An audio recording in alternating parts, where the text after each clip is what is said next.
everyone. So today I'm very honored to have a wonderful guest, Kat Millar, with us from Sydney, Australia. And she is going to share her why with us. Let me just introduce herself to all of you. Kat Millar is the owner and founder at Amplify Your Influence. She helps entrepreneurs attract their ideal clients and build a profitable business. Welcome, Kat Millar. I'm really excited to have you to do this interview. Could you please share something more about yourself and also, most importantly, share your why? Why did you start your business? Yes, thank you so much for having me. It's such an honor to be here, and congratulations on all your success. The Power of Why movement is amazing. I love talking about why, and I love hearing other people's stories about why. So there's really three main reasons why I decided to become an entrepreneur.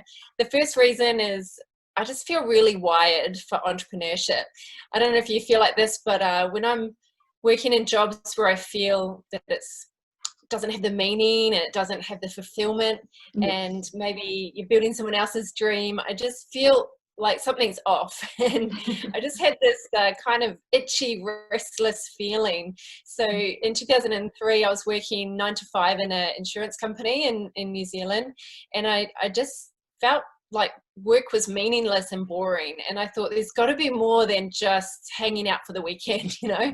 So I think that journey to becoming an entrepreneur, where I struggled with fears and insecurities and doubts, and every time I wanted to take that leap to become a business owner, I thought, who am I to do that? And yeah, just struggled with a lot of uncertainty, not knowing where to start and not really knowing who to talk to, and back then it was different, where we didn't have as much online support, but I knew that I really wanted to be an entrepreneur. So I'm so grateful that I found people that could help me and teach me, and I invested in a coach and learned the strategies and the skills, and eventually created my own 6-figure business, which was hard but so worth it. So I think if you feel wired for entrepreneurship, you know that something's inside you, and you know that you want more, and you've got that burning desire. That burning desire is not going to go away. So yeah. I don't know if you relate to that, but I can 100%. Yeah. So that's the first reason. The second reason why I'm an entrepreneur is that I just love freedom. I love doing what I want, waking up when I want, having the day off if I want, and just really building something of my own, building my own legacy, and building something that I know is going to last. I saw my dad working so hard for over 40 years in the same company, and when he got made redundant, he didn't have really any intellectual property. He didn't walk away with anything except a payout. And I remember thinking, I don't want that to happen to me. I want to build something that's mine. I want to build something that makes a really big impact on a lot of people's lives. Mm-hmm. And I want to build a life of freedom where I can do it on my own terms and do it my way. And I knew that I was a really hard worker, and I wanted to be rewarded for that. And what I love about entrepreneurship is it's really, the more you put in, the more you get out of it. It's not always about working more, but it's about working smart, being creative, being innovative, finding great mentors and coaches and a great community that can really grow you. And I find a lot of freedom and fun in that. And then the third reason why I love being an entrepreneur is I get the deepest joy and fulfillment of seeing people shine, seeing people step up into their calling and step up and helping more people and making a difference and contributing in a meaningful way, and just lighting up and realizing, like, wow, I could actually do business.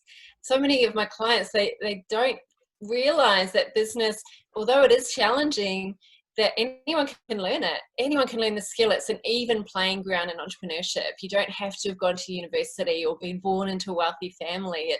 We're all equal, and we really can choose to be as successful as we want. And I get some real deep joy and satisfaction out of that. Super, Kat. I'm really getting a lot of inspiration from you as well. The way you said that we have to get that sort of fulfillment, and there's a burning desire that keeps you going on, and you just get started, which is super. Thank you for sharing for your 3 reasons of your why. um, so how can you encourage others to take the leap, to feel empowered to do business? I think the biggest thing is to realize that every skill is learnable. So everything that you need to learn in business, there's the main skills really are sales, marketing, being able to communicate your value, being able to present yourself. Obviously, with the way the world is now, being able to talk on camera and present on video, and be able to provide value. The marketplace has shifted. 10 years ago, you could put out an ebook and heaps of people would download it. Now there's just so much information, and we're kind of moving away from just that information because we've had so much overload to really more of a value marketplace where it's all about exchanging value.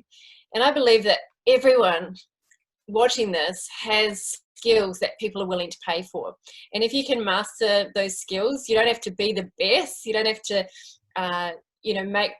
be the expert and the authority. You can just be really good at your thing, your topic, and you can learn all the skills that are your missing gaps. So if you watching, if you feel like you've got that burning desire and you want to take the leap but you don't know where to start, just know that there's help available, there's support available, and there's so many ways that you can develop the skills.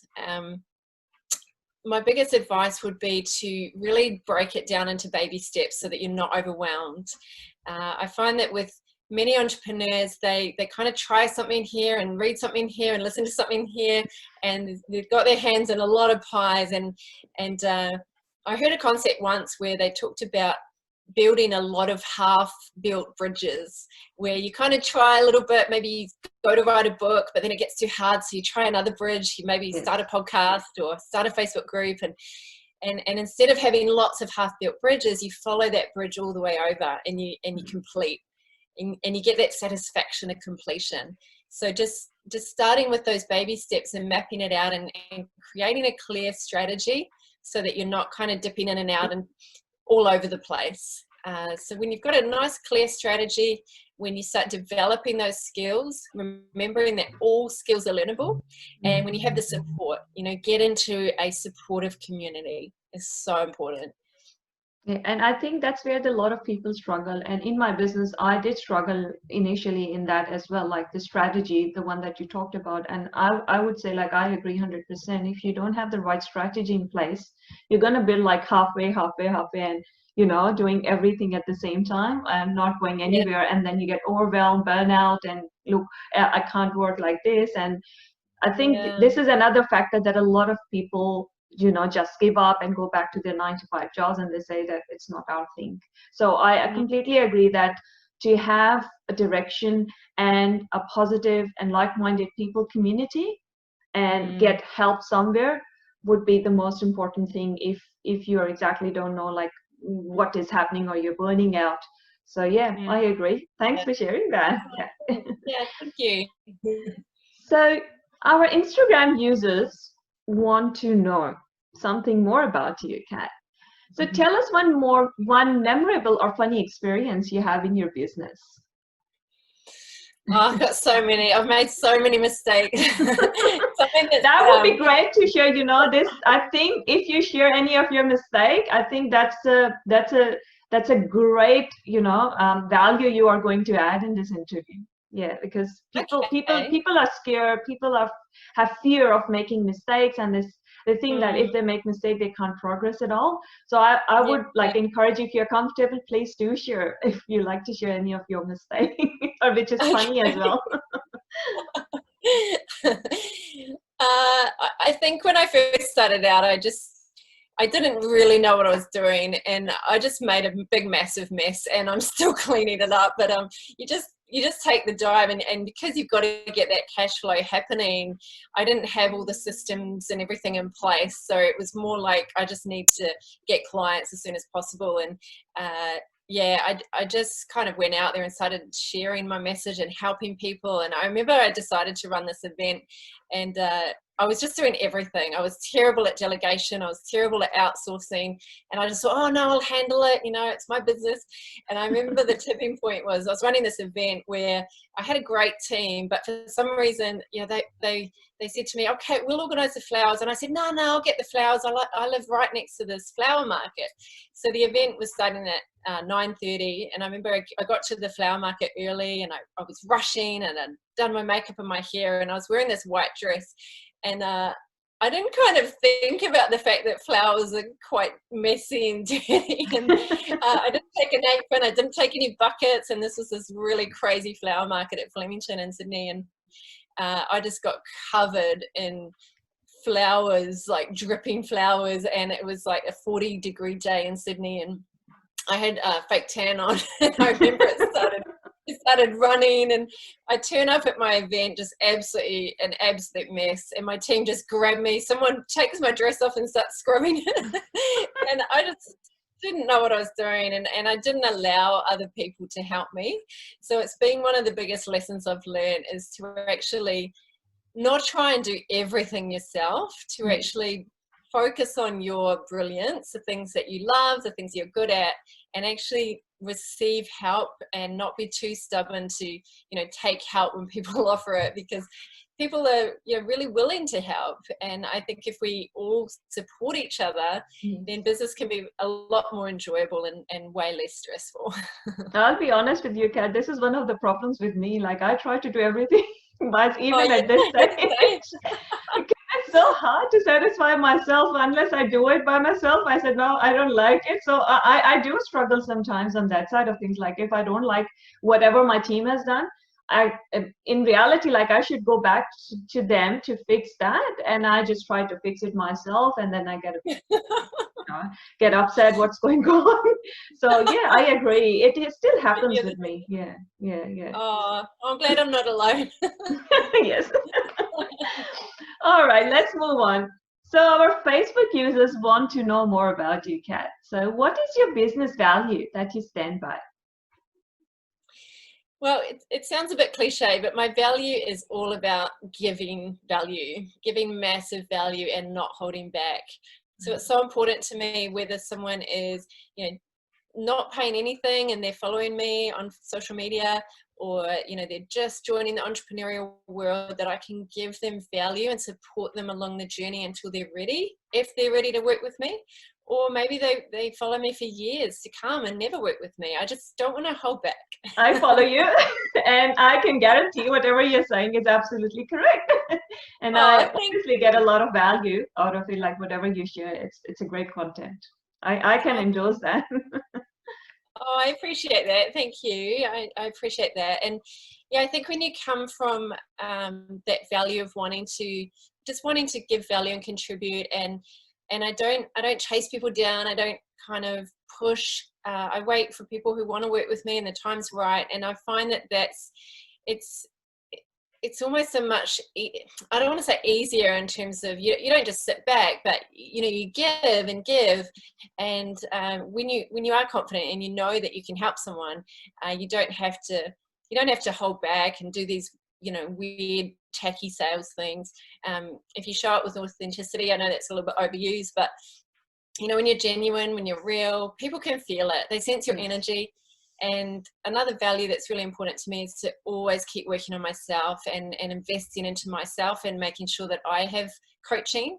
Because as a coach, if I'm not willing to invest in someone who's helping me, then I kind of can't expect my clients to invest in themselves. So I think walking the talk and having that integrity, where if I'm saying to people, hey, you need to have a mentor, you need an expert who's going to fast track you, that I'm also making sure that I'm investing in my own growth as well. Perfect. That's correct. Like, a lot of people don't invest on themselves, like a business owners, they don't invest. And I like that, because if you keep growing yourself, you can help in a much better way to your clients as well, which is amazing. Well, thanks for sharing that, Kat. So my last but not the least, all the business people on LinkedIn are curious to know that how do you plan to adapt to the new normal perspective in business? Yeah, it's a new world we're in, isn't it? It's Yes. it's probably never going to be the same. And I mean, the key thing is, it sounds super obvious, but we're not going back from online now. People are so used to Yes. showing up online, showing up on Zoom, doing online workshops and seminars and summits. So even though live events, you know, will open up again, I think if you don't adapt to being able to run workshops online and being able to step up as a leader and use video, the power of video, and being able to effectively communicate on video, being able to be confident enough to go live and to build a tribe and community. So when COVID hit, it was so important for me to really adapt fast and to run all my workshops online. So I was running full day workshops in person and weekend workshops, and I got about 80% of my clients through live events. But the key thing was not to worry, to go, okay, this is an opportunity. I'm built for this. You know, I'm an entrepreneur. Entrepreneurs, we have to always come up with creative solutions, right? Yes. Can't crumble. So it's almost like a bit of a sifting process, and I switched on and I was like, right, we're going online. I've got to figure out how to do this well, how to get people into great breakout rooms, how to make sure it's an enjoyable experience online.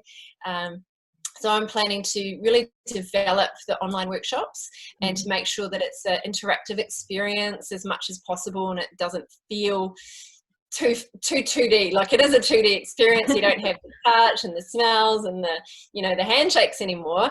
So I'm really committed to making sure the online experience feels really good and people feel like they can still get that really nice human connection. And why not? Because technology has made it much easier. You know, it's very user friendly. Like, everyone can jump online. We do, like, it's a part of our everyday life. So why not just to, Yeah, you know, use it and get it done? Thank it you is the very new much. normal.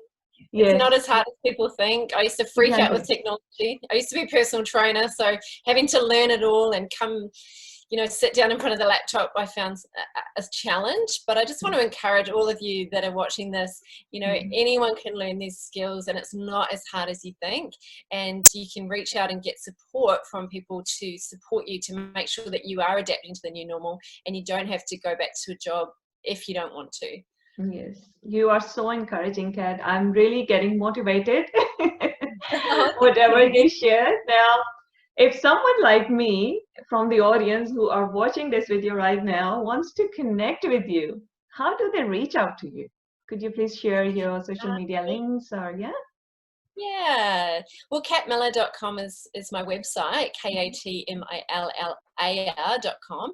So there's information on there. I love meeting new people and chatting to new people. I always offer a free strategy session. If anyone hasn't had one with me before, I'd love to talk to you and just hear your story and hear your why. And so people can reach out for that. And also katmillar.com on Instagram, and Amplify Your Influence on Facebook. Love to have you join the community. I've got a community there of passionate entrepreneurs, so you're very welcome. I'm sure a lot of people are going to join your community after this video, because this is Oh, one of the best interviews I have done. So thank you very much once again. I thank really you. appreciate your time, Kat, and the wisdom and your experience you have shared with the audience. I'm sure it's going to benefit a lot of people, and who are stuck somewhere. Maybe they will reach out to you to, you know, get started, or they will do something on their own. This is our basic mission, to get someone to get to the point where they decide, no, I'm just going to start. I'm going to take action today. Enough is enough, and that's it. I'm going to do it. This is my burning desire. I'm going to do it no matter what it takes. Right? I So love thank you very that. much once again. You have been very inspiring. Great interview, and yeah, and I hope a lot of people are going to contact you. Thank you very much.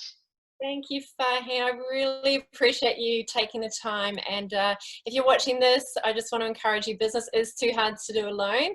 And if you have that burning desire, now is your time to shine. Thank you very much. Thank you.